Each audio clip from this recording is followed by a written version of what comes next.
एक तरफ सरकार की तरफ से अंतर्राष्ट्रीय मंचों पर यह कहा जा रहा है कि ऊर्जा जरूरत के लिए भारत कोयले पर अपनी निर्भरता कम करेगा, और दूसरी तरफ सरकार ही देश में कोयले से चलने वाले पावर प्लांट्स के लिए आसान शर्तों पर कर्ज देने की बात कर रही है।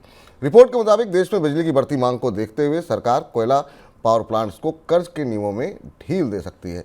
सर, कोयले को तो हटाने की बातचीत चल रही थी, तो बढ़ावा दिया जा रहा है। ये भी बड़ा अजीब सी संगति है जो दिखाई दे रही है। और अब हम लगातार इस पर बात कर रहे हैं, अलग अलग कार्यक्रमों में आपको बता रहे हैं। सरकार की तरफ से इस बात का संकेत दिया गया है कि भारत में जो थर्मल पावर प्लांट है, कोयले से बनने वाली बिजली के संयंत्र हैं, उनके लिए बैंकों से सस्ता कर्ज दिलवाया जाएगा। ये लगभग बिल्कुल उस व्यवस्था का उल्टा है जो सरकार अंतर्राष्ट्रीय मंचों पर डीकार्बनाइजेशन के लिए वादा करती है, दावा करती।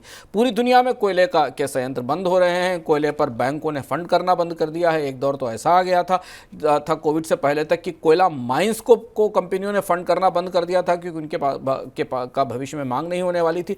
पर भारत जो क्लाइमेट चेंज की चर्चाओं में सबसे ज़्यादा अगुआ रहा है और दुनिया में पर्यावरण प्रदूषण को लेकर तमाम मंचों का हिस्सा बनता रहा है और क्लाइमेट चेंज से सबसे ज़्यादा शिकार देशों में पहले 5 देशों में शामिल है। भारत का सबसे बड़ा नुकसान क्लाइमेट चेंज से हुआ है और हो रहा है।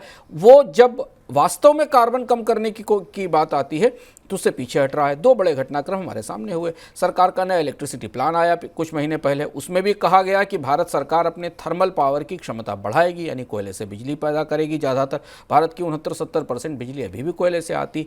अब यहाँ इसके बाद दूसरा फैसला ये हुआ कि सरकार ने कंपनियों को खूब कोयला आयात करने की छूट दे दी। आप लगातार मनी सेंट्रल अगर सुन रहे हैं तो बता रहे होंगे, सरकार बार बार कंपनियों से कह रही कि कोयले का आयात किया जाए, बिजली की कमी ना होने दी जाए, इंपोर्टेड कोल महंगा भी है तब भी मंगाया जाए।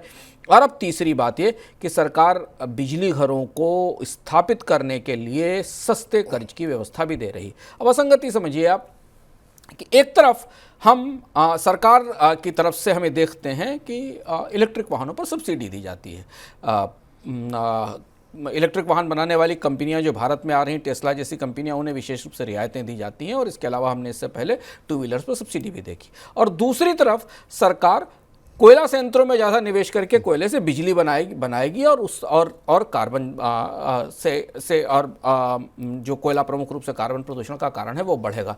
तो यानी इलेक्ट्रिक व्हीकल्स पर सब्सिडी होगी, पर उन व्हीकल्स को जो चलाने वाली बिजली होगी वो प्रदूषण के स्रोतों से निकल कर आएगी। ये बड़ी असंगति है जो भारत की एनर्जी पॉलिसी में निकल कर सामने आ रही है।